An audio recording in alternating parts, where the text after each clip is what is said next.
Alors, suite de l'enquête auprès des différents services, après l'assainissement, donc, l'équipement en voirie.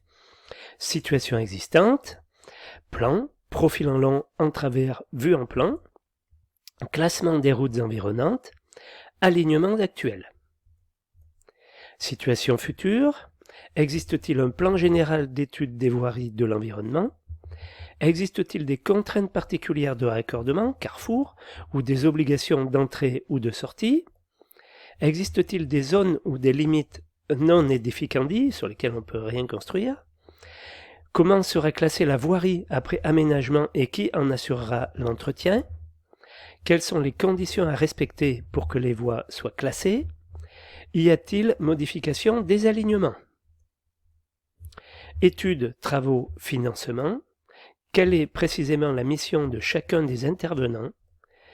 Des prestations complémentaires par rapport au programme initial sont-elles à prendre en charge par le maître d'ouvrage, techniquement, financièrement?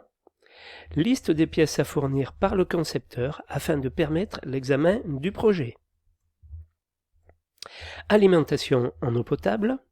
Situation existante. Possibilité d'alimentation en eau, est-ce qu'il y en a une déjà? Plan de desserte relatif au programme. Le réseau actuel doit-il être modifié ou renforcé? Situation future, existe-t-il un cahier des charges relatif à l'organisme concessionnaire d'exploitation des eaux? Où doivent être placés les regards de comptage? Peut-on prévoir un regard pour plusieurs habitations? Quelle est la nature du réseau privé dans le cadre d'une rétrocession éventuelle au domaine public? Doit-on prévoir des poteaux incendie? De quel type? Avec quel débit et quelle pression? Le financement. Existe-t-il des frais de branchement ou des redevances? Si oui, quel en est le montant ramené à l'ensemble de l'opération ou au logement? Liste des pièces à fournir par le concepteur afin de permettre l'examen du projet.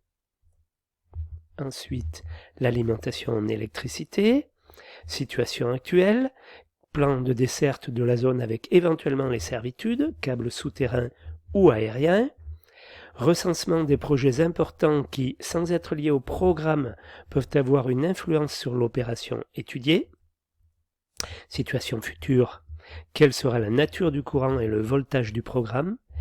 Doit-on prévoir des transformateurs? Nombre, puissance, type, emplacement possible? Quelle sera la position des coffrets individuels? De quelle nature seront les câbles à l'intérieur de l'opération? Études et travaux. En général, ils sont faits par ERDF sur le domaine public. Leur demander une proposition financière. Financement. Existe-t-il des frais de branchement, des redevances ou éventuellement des subventions? Si oui, quel en est le montant ramené à l'ensemble de l'opération ou au logement? Quelles sont les limites des prestations techniques et financières? Liste des pièces à fournir par le concepteur afin de permettre l'examen du projet. Alimentation en gaz, donc situation existante. Plan de desserte de la zone. Nature du gaz, pouvoir calorifuge, prestation de livraison, fourchette de maintien de pression. La nature du gaz est-elle susceptible de changer dans l'avenir? Faut-il en tenir compte dans l'étude? Information sur l'éventuelle nouvelle nature du gaz. S'il n'y a pas le gaz, une station de propane est-elle envisageable, aérienne ou enterrée? Le réseau actuel d'alimentation doit-il être modifié ou renforcé? Situation future. Quelle sera la position des coffrets? Quelle sera la nature du réseau interne à l'opération? Études. En général, elles sont réalisées par GRDF, leur demander une estimation.